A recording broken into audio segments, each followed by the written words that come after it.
Hello বন্ধুরা, good morning. তোমরা তো সবাই জানো আজকে সরস্বতী পুজো, তাই আমি খুব সকাল সকাল উঠে পড়েছি।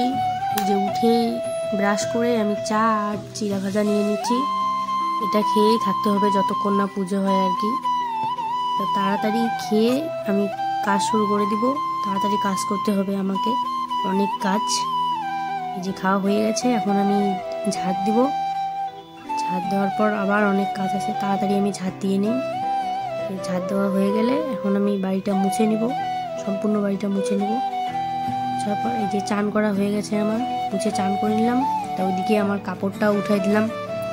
তো দেখতেছি কাপড় উঠে দিয়েছে মা, ধানগুলো এখানে শুকাইতে দিছে, তো এইটাকেও একটু ঘেটে দিলাম। তো পুজোর দিন কি এভাবে লাইটি পরে ঘুরলে ভালো লাগে, তাই আমি ঘরে গিয়ে এই যে শাড়ি পরে নিলাম। যে দেখো তোমরা সবাই, শাড়ি পরে পুজোর কাজ শুরু করে দিলাম।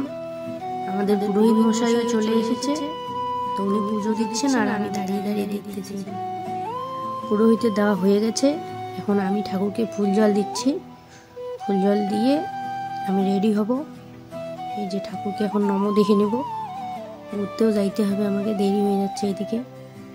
ঠাকুরকে নম দিয়ে নিলাম।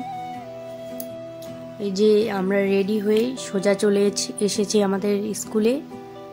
এটা আমাদের স্কুল, জলপে স্কুল। জলপে স্কুল এসে এখন আমাদের এই যে এখানে ঠাকুর সরস্বতী মা, এই যেটা ঠাকুর এনেছে, দেখো কত ভিড় এখানে, অনেক মেয়ে ছেলে এসেছে। তো আমিও একটু ঠাকুরের সাথে ভিডিও করে নিলাম আর কি। দেখতেই পাচ্ছ এখানে কত ভিড়। এই ভিড়ের মধ্যে আমরা একজনের অপেক্ষায় আছি, আমাদের তিথি বলুন। এই যে চলেই আসলো, খুবই লজ্জা পাচ্ছিল বেচারি, ফার্স্ট টাইম দেখা আর কি আমাদের, তাই খুব লজ্জা পাচ্ছিল। তো অনেকক্ষণ গল্পের পর আমরা খিচুড়ি খাওয়ার পর সোজা চলে গেলাম জল্পেশ মন্দিরে। এই যে এটা হচ্ছে আমাদের জল্পেশ মন্দির। এখানে এসেও দেখি প্রচণ্ড ভিড়। ভেবেছিলাম এখানে ভিড় হবে না, এখানেও প্রচণ্ড ভিড়। মন্দিরে অনেকক্ষণ দাঁড়িয়ে থাকার পর আমরা বাড়ি যাব। তো আমি বলতেছিলাম যে মন্দিরের সাথে আমার একটা নেও। সারাদিন ঘোরার পরে শরীর আর চলে না, এই যে মুখটাও ধুই নেই, এভাবেই আছে। তো আজকের জন্য টাটা, সবাই লাইক করে দিও ভিডিওটাতে।